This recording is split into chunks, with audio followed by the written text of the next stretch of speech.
Hello student, आज हम कक्षा 11वीं के अर्थशास्त्र विषय के अध्याय 4 के भाग 2 का अध्ययन करेंगे। आज हम अध्ययन करेंगे समंकों के संकलन की विधि में निर्देशन की कौन कौन सी प्रमुख विधियां हैं एवं उनके गुण व दोष का विस्तार से अध्ययन करेंगे।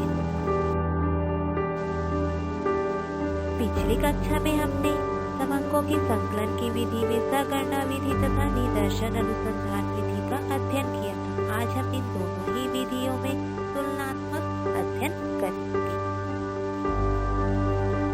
अंतर के आधार में फर्स्ट पॉइंट है, सगणना विधि में समग्र की प्रत्येक इकाई का अध्ययन किया जाता है, जबकि निदर्शन विधि में कुछ ही इकाई का अध्ययन किया जाता है अथवा विशिष्ट इकाइयों का ही अध्ययन किया जाता है। नेक्स्ट है, सगणना विधि में धन, श्रम और समय अधिक लगता है क्योंकि इसमें प्रत्येक इकाई का अध्ययन किया जाता है, जबकि निदर्शन विधि में समय कम लगता है क्योंकि इसमें कुछ ही इकाई का अध्ययन किया जाता है। नेक्स्ट है, सगणना विधि द्विजाति इकाई की दशा में उपयुक्त है, अर्थात अलग अलग इकाई होने पर भी इस विधि का उपयोग किया जा सकता है, जबकि निदर्शन विधियां सजाति इकाइयों की दशा में उपयुक्त है। सजाति अर्थात जिसमें सभी इकाइयां समान हैं। नेक्स्ट, सगणना विधि का क्षेत्र यदि विस्तृत हो तो यह अनुपयुक्त होता है क्योंकि इसमें प्रत्येक इकाई का अध्ययन किया जाता है, जबकि निदर्शन विधि विस्तृत क्षेत्र के लिए भी उपयुक्त है क्योंकि इसमें उसी विधि या उसी इकाई का अध्ययन किया जाता है जो विशिष्ट हो। नेक्स्ट है, सगणना विधि कम वैज्ञानिक है, जबकि निदर्शन विधि अधिक वैज्ञानिक अथवा जिससे कारण, परिणाम एवं निष्कर्ष को निकाला जाता है। नेक्स्ट है, सगणना विधि में यदि समग्र अनंत ना हो तो यह विधि उपयुक्त है, परंतु निदर्शन विधि में समग्र अनंत होने पर भी यह विधि को उपयुक्त माना जाता है। इस प्रकार हम सगणना विधि एवं निदर्शन विधि में तुलनात्मक अध्ययन कर सकते हैं। पिछली कक्षा में हमने समंकों के संकलन की दो विधियां, सगणना विधि एवं निदर्शन विधि के बारे में विस्तार से अध्ययन किए थे। आज आगे हम निदर्शन को ज्ञात करने की कौन कौन सी विधियां हैं, इन विधियों के बारे में हम पढ़ेंगे। तो निदर्शन की कुछ प्रमुख विधियां हैं जो कुछ इस प्रकार हैं। पहला है सविचार निदर्शन, नेक्स्ट है दैव निदर्शन, थर्ड है स्तरित निदर्शन, फोर्थ है बहुस्तरीय निदर्शन, फिफ्थ है विस्तृत निदर्शन, सिक्स्थ है अभ्यस्त निदर्शन एवं लास्ट है व्यवस्थित निदर्शन। इन सभी के बारे में आगे हम पढ़ेंगे, तो चलते हैं।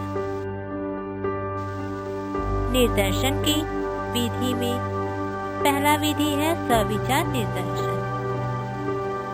सविचार निदर्शन विधि वह विधि है जिसके अंतर्गत अनुसंधानकर्ता समग्र में से अपनी इच्छा अनुसार न्यायाधीश के रूप में ऐसी इकाइयां चुन लेता है जो उसकी राय में समग्र अथवा आंकड़ों का प्रतिनिधित्व करती है।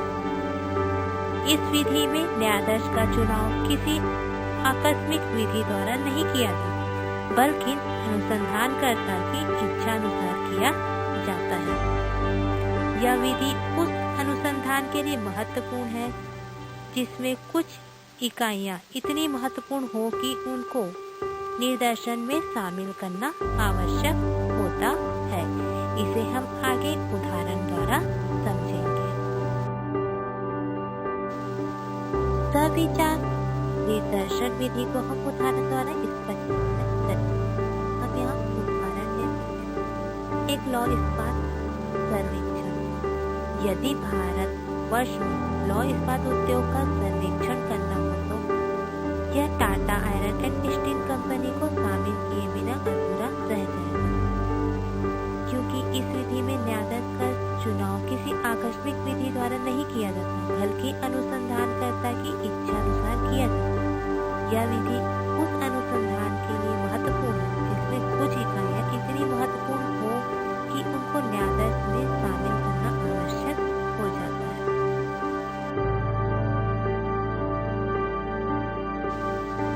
सविचार निर्दर्शन विधि के गुण। सविचार निर्दर्शन विधि के प्रमुख गुण कुछ इस प्रकार है। यह विधि कम खर्चीली है, क्योंकि इस विधि में न्यायाधीश अपनी इच्छा अनुसार उसी विधि का चयन करता है जिसमें समय एवं खर्च कम मात्रा में लगते हैं। नेक्स्ट है, यह विधि बहुत ही सरल है। यह विधि इसलिए सरल है क्योंकि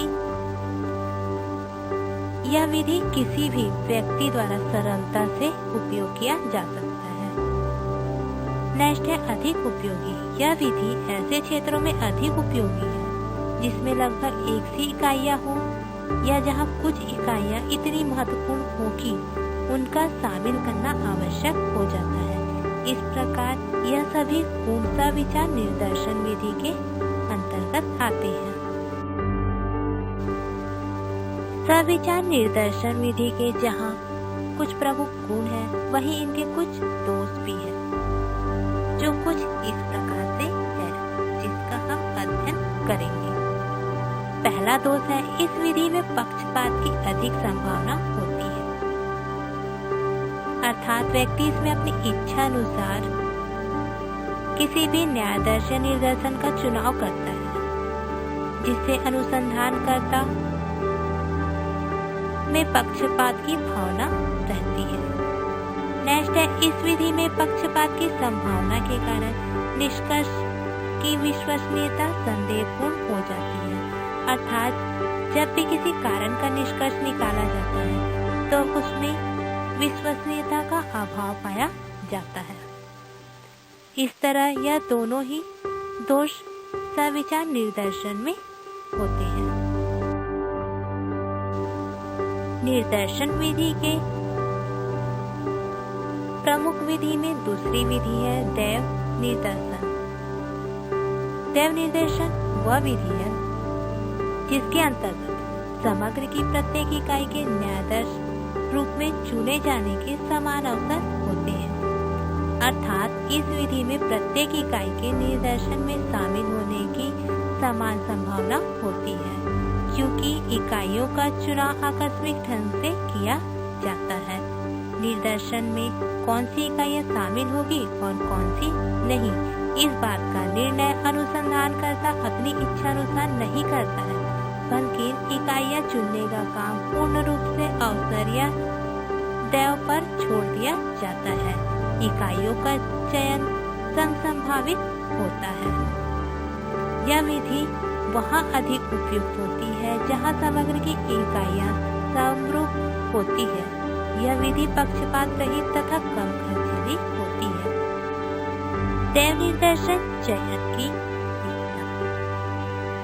दैव निर्दर्शन के अनुसार न्यायाधीश चुनने की कुछ विधियां होती हैं। इनमें से कुछ प्रमुख विधियां कुछ इस प्रकार है। लॉटरी विधि, ढोल घुमाकर उपयोग की जाने वाली विधि, निश्चित क्रम द्वारा, दैव संस्थाओं की तालिकाएं द्वारा।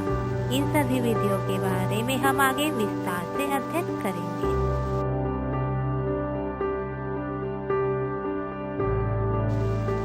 दैव निर्दर्शन चयन की विधि में पहली विधि है लॉटरी विधि। लॉटरी विधि आपको नाम से ही समझ आ रहा होगा। इसमें विभिन्न प्रकार की पर्चियों में से किसी व्यक्ति द्वारा किसी एक पर्ची को उठाया जाता है। जितनी इकाई न्यायाधीश में शामिल करनी हो वह इसमें शामिल कर दी जाती है, अर्थात इस विधि के अनुसार समग्र की सभी इकाई की पर्चियां अथवा गोलियां बनाकर उनमें से किसी निष्पक्ष व्यक्ति द्वारा या स्वयं आंखें बंद करके उतनी पर्चियां उठा ली जाती हैं जितनी इकाइयां न्यायाधीश में शामिल करनी है। यह आवश्यक है कि सभी पर्चियां या गोलियां बिल्कुल एक सी बनाई जाए। छांटने से पहले उन्हें अच्छी तरह हिलाकर मिला लेना चाहिए और निष्पक्ष व्यक्ति से पर्चियां निकलवा लेनी चाहिए।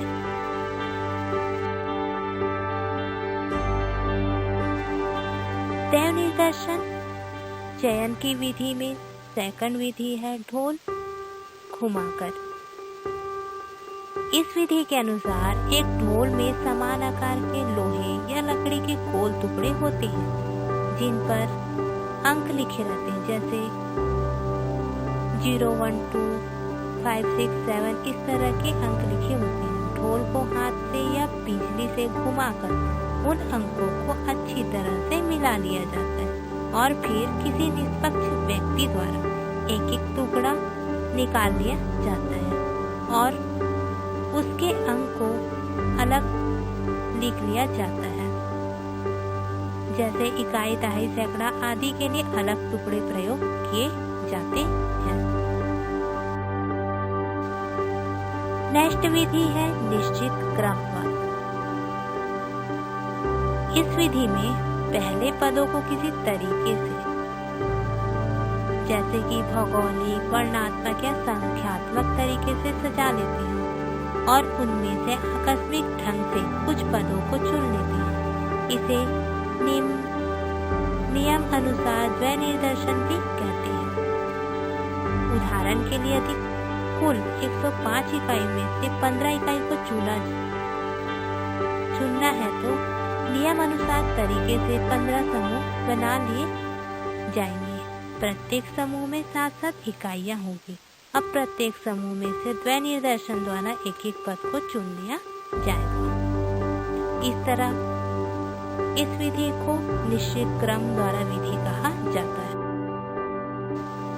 द्वय निर्देशन चयन की विधि में लास्ट विधि है द्वय संस्थाओं की संस्थाएं। द्वय अर्थात दो प्रकार की संस्थाएं। अनेक विद्वानों ने द्वय संस्थाओं की सारणियों का निर्माण किया है। इनकी सहायता से न्यायाधीश चुनने में सहायता मिलती है। इन विभिन्न सारणियों में टिप्पेट तालिका अधिक प्रसिद्ध तथा प्रचलित है। टिप्पेट ने 41,600 अंकों के प्रयोग से 10,444 अंकों की संख्याओं का चुनाव किया है। इन विधि के अनुसार पहले समय की सभी मदों को क्रमबद्ध लिखा जाता है। इसके पश्चात टिप्पेट तालिका की सहायता से जितने न्यायाधीश चाहिए उनके अनुसार संख्याओं का चुनाव कर लिया जाता है। द्वय निर्देशन विधि के प्रमुख गुण कुछ इस प्रकार है। पहला है यह विधि पक्षपात की भावना से मुक्त होती तथा चुनने वाले के पक्षपात का न्यायाधीश पर कोई प्रभाव नहीं पड़ता है, क्योंकि इस विधियों में व्यक्ति अपनी इच्छा अनुसार चुनाव नहीं करता है, इसलिए पक्षपात की भावना नहीं होती है। नेक्स्ट है यह विधि अधिक प्रतिनिधित्व पूर्ण होती है, क्योंकि प्रत्येक इकाई के चुने जाने का समान अवसर रहता है। नेक्स्ट है यह विधि बहुत सरल होती है, क्योंकि चुनने वाले को अपनी बुद्धि लगाने की आवश्यकता नहीं पड़ती है। सब कुछ वह आकस्मिकता पर छोड़ दिया जाता है। नेक्स्ट है इस विधि में समय, धन एवं श्रम की बचत होती है, क्योंकि व्यक्ति को ना तो अधिक श्रम लगता है और न ही समय पर न ही अधिक बुद्धि का उपयोग करना पड़ता है। द्वय निर्देशन विधि के द्वय निर्देशन विधि के गुण के साथ साथ इनके कुछ प्रमुख दोष भी हैं, जो कुछ इस प्रकार है। पहला है यदि न्यायाधीश का आकार बहुत छोटा है या समग्र में अनेक प्रकार की इकाइयां हैं तो द्वय निर्देशन समग्र उचित रूप से प्रतिनिधित्व नहीं करता है, अर्थात यह छोटी इकाई के आकार के लिए उपयुक्त नहीं है। नेक्स्ट है जब समग्र बहुत छोटा हो या कुछ इकाइयां इतनी महत्वपूर्ण हो कि उनको न्यायाधीश में शामिल करना अनिवार्य हो तो यह विधि उपयुक्त नहीं होती है। नेक्स्ट है, यदि समग्र की इकाइयों में परस्पर स्वतंत्रता का अभाव है तो यह विधि उपयुक्त है। अर्थात जहाँ पर स्वतंत्रता पाई जाती है वहाँ द्वय निर्देशन विधि उपयुक्त मानी जाती है। इस तरह इस विधि के गुण के साथ साथ इनके दोष भी हैं। अब हम सविचार तथा द्वय निर्देशन विधि में अंतर को स्पष्ट करेंगे। सविचार निर्देशन एवं द्वय निर्देशन विधि में अंतर कुछ इस प्रकार है। पहला है, सविचार निर्देशन विधि में जानबूझकर स्वेच्छा से इकाइयां छांटी जाती है, चुनी जाती है, परंतु द्वय निर्देशन में इकाइयां द्वय के आधार पर अथवा यादृच्छिक रूप से चुनी जाती है। नेक्स्ट है, सविचार निर्देशन विधि में विभ्रमों का स्वभाव संचयी प्रवृत्ति का होता है, जबकि द्वय निर्देशन विधि में विभ्रमों का स्वभाव क्षतिपूरक होता है, अर्थात व्यक्ति के मन में किसी प्रकार का भ्रम उत्पन्न करने पर उसे क्षति हो सकता है। नेक्स्ट है, सविचार निर्देशन में प्रगणक के पक्षपात का प्रभाव पड़ सकता है, क्योंकि व्यक्ति अपनी इच्छा अनुसार चुनाव का कार्य करता है। द्वय निर्देशन विधि में प्रगणक के पक्षपात की संभावना कम होती है, क्योंकि इसमें यथाचित रूप से इकाइयों को चुना जाता है। नेक्स्ट है, सविचार निर्देशन विधि ऐसे अनुसंधानों के लिए उपयुक्त है जहां समग्र में लगभग एक ही प्रकार की इकाइयां, जबकि द्वय निर्देशन विधि में अनुसंधानों के लिए उपयुक्त है जहां समग्र की सभी प्रकार की इकाइयां अर्थात सजातीय व विजातीय दोनों प्रकार की इकाइयों के लिए संभव है। इस प्रकार हम सविचार और द्वय निर्देशन में अंतर को स्पष्ट कर सकते हैं। स्तरित निर्देशन द्वय निर्देशन विधि में थर्ड विधि है स्तरित निर्देशन। स्तरित निर्देशन को मिश्रित निर्देशन भी कहा जाता है, क्योंकि यह विधि सविचार निर्देशन एवं द्वय निर्देशन विधि का मिश्रण है। इस विधि में समग्र का विभिन्न भागों में विभाजन किसी गुण विशेष के आधार पर सविचार द्वारा होता है, लेकिन विभिन्न भागों में से न्यायाधीश का चुनाव द्वय निर्देशन विधि द्वारा किया जाता है। इस प्रकार स्तरित निर्देशन विधि के अंतर्गत समग्र की इकाइयों को उनकी विशेषताओं के अनुसार विभिन्न भागों में बांट लिया जाता है तथा प्रत्येक भाग से द्वय निर्देशन की विधि द्वारा अलग अलग न्यायाधीश का चुनाव किया जाता है, जो उस भाग का प्रतिनिधित्व करता है। स्तरित निर्देशन विधि को हम उदाहरण द्वारा मान लीजिए, एक विद्यालय में किसी एक कक्षा में 25 विद्यार्थी हैं और उनमें आपस में 5 का न्यायाधीश लेना है, तो सबसे पहले सविचार निर्देशन द्वारा इन विद्यार्थियों को हम 3 श्रेणियों में विभक्त कर देते हैं, जैसे प्रथम श्रेणी, द्वितीय श्रेणी एवं तृतीय श्रेणी। अब हम मान लेते हैं कि प्रथम श्रेणी में 5, द्वितीय श्रेणी में 10 एवं तृतीय श्रेणी में 10 विद्यार्थी हैं। अब द्वय निर्देशन विधि से प्रत्येक श्रेणी में से संख्या के अनुपात में विद्यार्थी चुन लिए जाए, अर्थात प्रत्येक श्रेणी से 1, द्वितीय श्रेणी से 2 और तृतीय श्रेणी से 2 विद्यार्थी चुन लिए जाएंगे। इस प्रकार से चुने हुए 5 विद्यार्थियों का कक्षा का अधिकतम प्रतिनिधित्व करेंगे।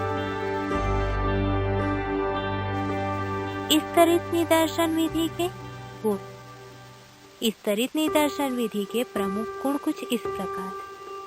पहला है, इस विधि में सविचार एवं द्वय निर्देशन विधि के गुण आ जाते हैं, अतः इसे सर्वश्रेष्ठ विधि माना जाता है।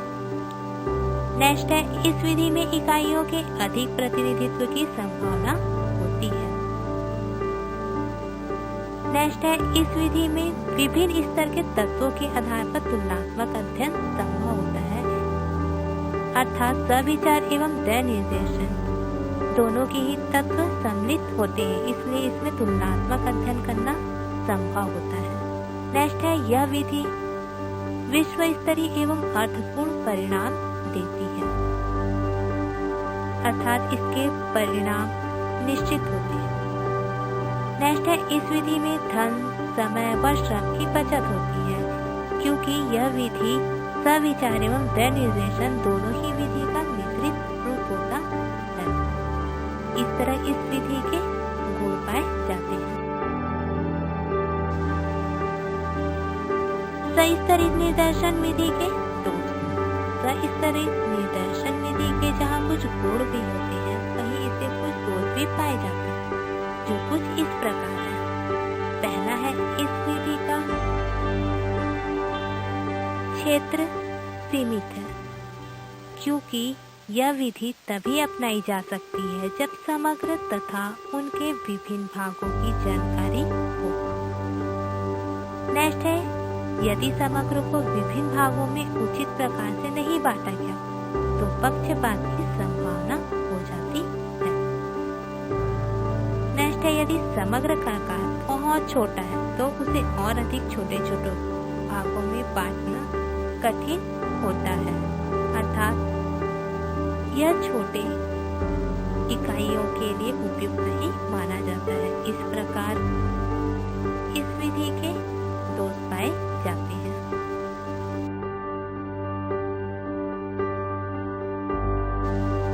Thank you.